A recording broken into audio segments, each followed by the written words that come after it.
sao ing ring shring ka eila ring asakahala ring sakala ring sao ein kling ring shring Om. Namaste. Well, I wasn't going to do any more of these explainer videos because I got the impression nobody was listening. But my best friend, Aum Shiva, he prevailed upon me to explain a little bit about this Devi Bhāgavatam. So I'm going to be doing these from time to time to clarify some of the people and places and things mentioned in the text. So first of all, what is Śrīmad Devī Bhāgavatam? Well, if you have any familiarity with the Vaiṣṇava teachings, the Vaiṣṇavas have a book called Śrīmad Bhāgavatam. And Śrīmad Devī Bhāgavatam is the equivalent scripture for the Śāktas. The Śāktas are those who, avoiding the pitfall of Maya,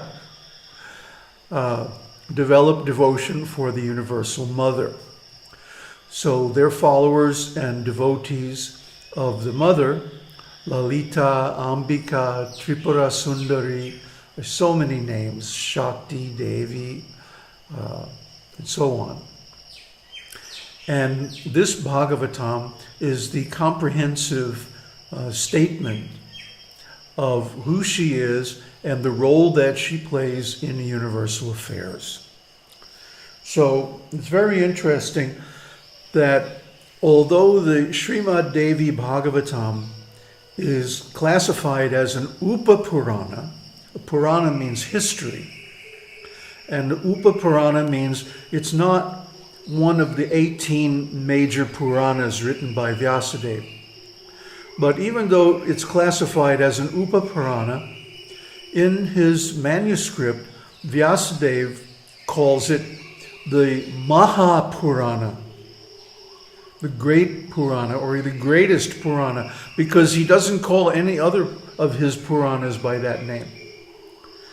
He's written 18 major Puranas and more minor upa-purāṇas, but Devi Bhāgavatam is the only one called Mahāpurāṇa.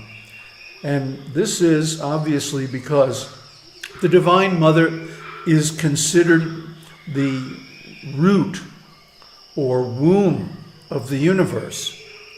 And metaphorically, she represents consciousness. And of course, consciousness is the foundation of all reality. So the Devi Bhāgavatam reveals her role as the one supreme goddess. Now you might say, well, what about Shiva? Shiva doesn't really do anything. Shiva represents Brahman. And Brahman is pure, unconditioned awareness. So he has no activity. Really, he has no form. And in the Lalita Sahasranam, it's revealed right in the end that Lalita, or Devi, is the form of Shiva. So if Shiva appears to have any activity or any form, it's actually only because of her. This indicates how primary and how important the goddess is. So most religionists, and certainly the Vaiṣṇavas fall into this category, they fall for the Maya that the Supreme has to be male. But actually, if we look at nature, we call nature Mother Nature. Why? Because she gives birth to all the worlds and all the creatures, including the human beings. Without her, nothing would have any force. Shakti means force.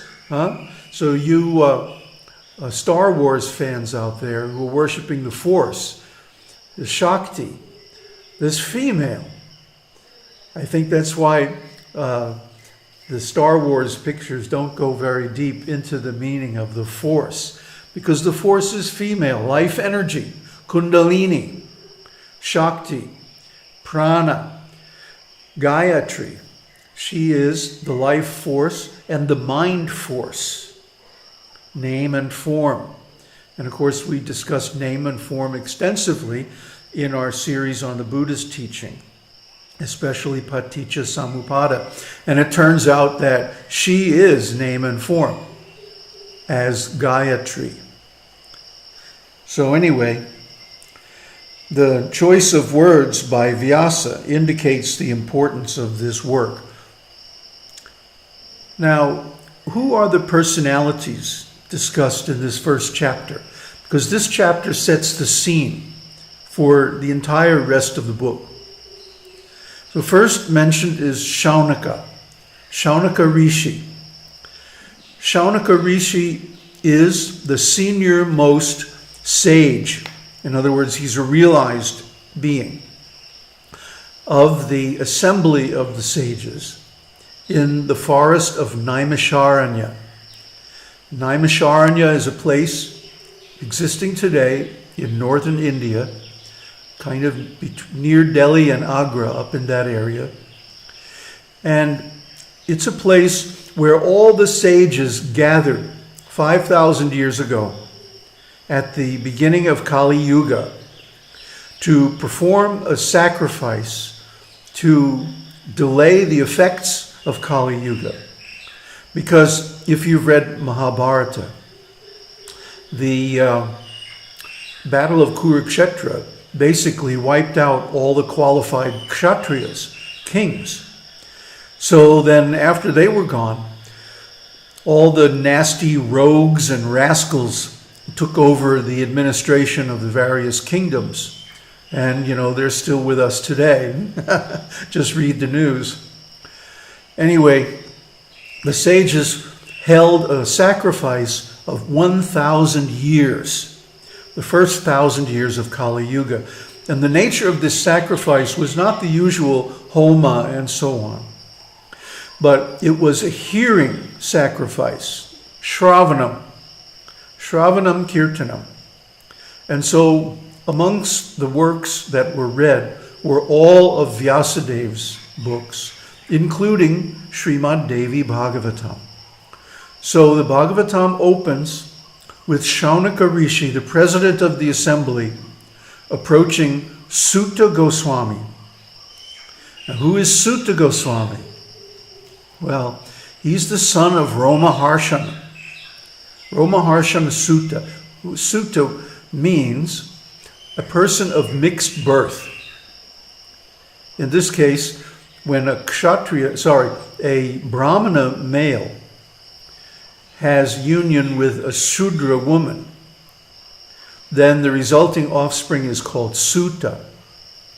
And this is the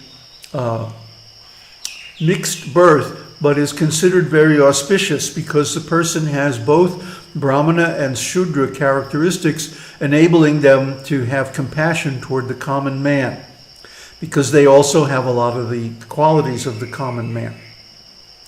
So anyway, Romaharshan Sutta made a great blunder. He disrespected Lord Balaram during the Krishna Leela, and Balaram killed him by striking him with a blade of grass. So Balaram is the incarnation of Anantashesha, so he can do whatever he likes. He can kill you with a blade of grass, or he can bless you with an atomic bomb. So in any case, Romaharshan screwed up, but his son, Sutta, became the disciple of Vyasadeva. So Vyasadeva, of course, being the divider of the Vedas, Vyasa means divider, and the greatest sage, he gave Sutta a very good education, and Sutta could then recite from memory all the Purāṇas and upa-purāṇas. He was the expert in that area. So he was invited to speak by Shaunaka, and he spoke all these Purāṇas for the benefit of the sages. So Naimisharanya was the one place which was free from the influence of the age of Kali by means of this great sacrifice. All the sages were gathered there, and Kali could not enter because of the power of their tapasya. So this place is called Vishvasan Kshetra. Kshetra means a field, and Vishvasan means a reliable place, a pure or protective place, a shelter, a refuge where one can perform spiritual activities without disturbance.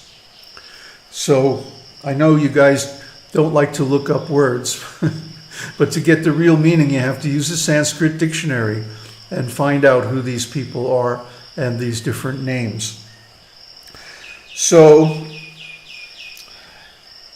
a little bit later, Sutta is addressed as Saumya.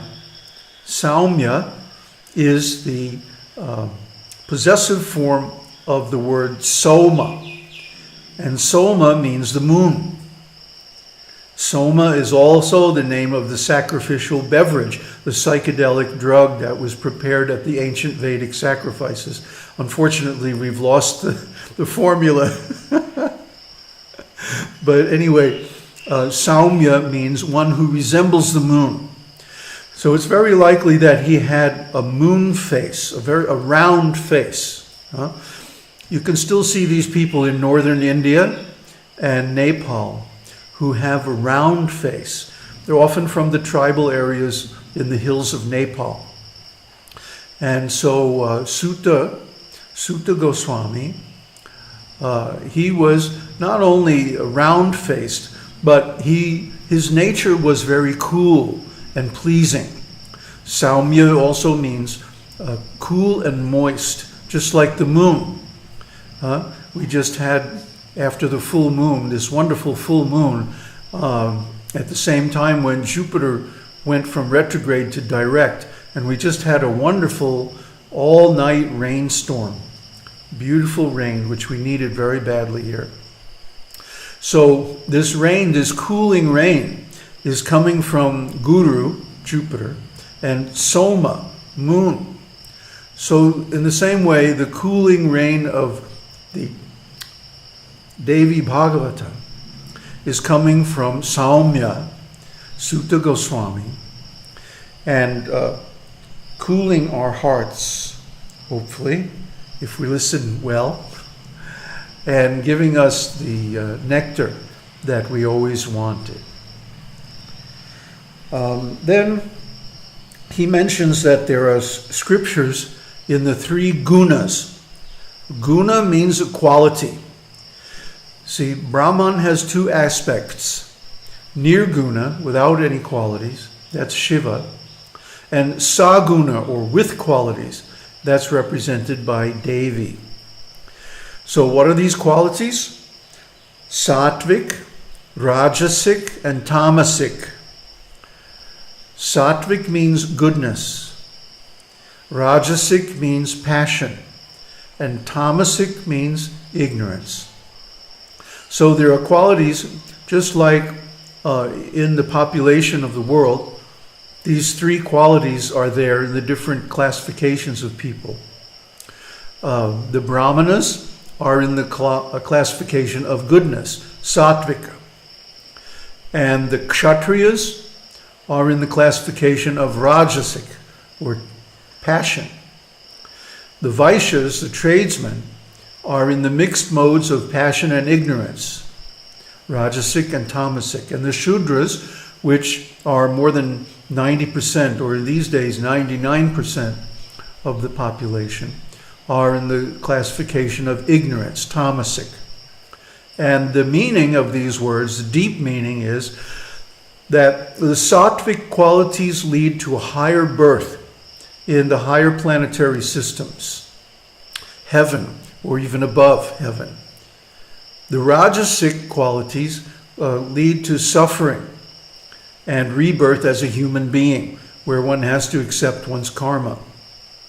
And the tamasic qualities and activities lead to rebirth in the animal species. So, these three qualities of human beings, there are also three qualities of food, three qualities of religious activities, three qualities of work, and so on. Everything in the world is subject to these three. And if you want to know more about this subject, which you should, because it's very useful in life, it's described in detail in Bhagavad Gita, especially chapters 13 and 14, 17 and 18. So I'm not going to say more about it here. And finally, he says at the very end that this scripture, Śrīmad Devī Bhāgavatam, contains all the rasas, the transcendental emotional tastes. The idea is that one can have a relationship with God, the Supreme or the Absolute, in basically one of 5 different emotional flavors. And those are neutrality, servitorship, friendship, parenthood, and conjugal love. This is a very elaborate and deep subject matter, which I'm not going to attempt to go into here. We've touched on it a little bit in earlier videos, but without an audience of people who are really into devotional things, I'm not going to go deep into the explanation because it would be a whole series in itself. But what I've done is included a link in the video description to the Bhakti Rasamrita Sindhu Part 2, which goes into the description of the rasas in all detail, giving examples and so on. So if you really want to know about this, go click that link, download the book, and study it. So those are our notes or comments on the first chapter of Śrīmad Devī Bhāgavatam. Jai Ma. Om Tat Sat.